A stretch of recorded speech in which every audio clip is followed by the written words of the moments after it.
ایک شخص مسجد میں نماز ادا کرنے کے لیے اندھیری رات میں گھر سے نکلا۔ اندھیرے کی وجہ سے ٹھوکر لگی اور وہ منہ کے بل کیچڑ میں گر گیا۔ کیچڑ سے اٹھ کر وہ گھر واپس کیا اور لباس تبدیل کر کے دوبارہ مسجد کی طرف چل دیا۔ ابھی چند قدم ہی چلا تھا کہ دوبارہ ٹھوکر لگی اور وہ دوبارہ کیچڑ میں گر گیا۔ کیچڑ سے اٹھ کر وہ ایک بار پھر گھر واپس کیا اور لباس تبدیل کر کے مسجد جانے کے لیے دوبارہ گھر سے نکل آیا۔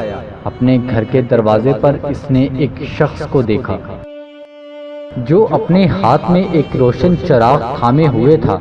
چراغ والا شخص چپ چاپ نمازی کے آگے آگے مسجد کی طرف چل دیا۔ اس بار چراغ کی روشنی میں نمازی کو مسجد تک پہنچنے میں کسی دشواری کا سامنا نہ کرنا پڑا اور وہ باخیرت مسجد تک پہنچ گیا۔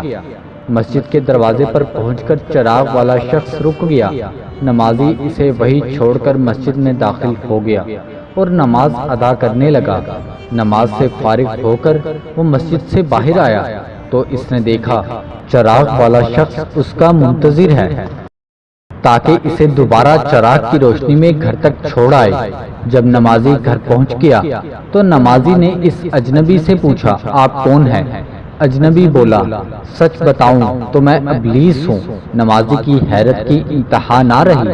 اس نے پوچھا، تجھے تو میری نماز رہ جانے پر خوش ہونا چاہیے تھا، پھر تو چراغ کی روشنی میں مجھے مسجد تک کیوں لایا؟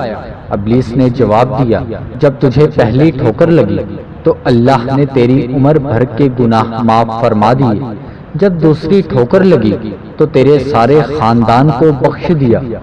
مجھے فکر ہوئی کہ اب اگر تو ٹھوکر کھا کر گرا تو کہیں اللہ تیرے سارے گاؤں کی مغفرت نہ فرما دے، اس لیے چراغ لے کر آیا ہوں کہ تو بغیر گرے مسجد تک پہنچ جائے۔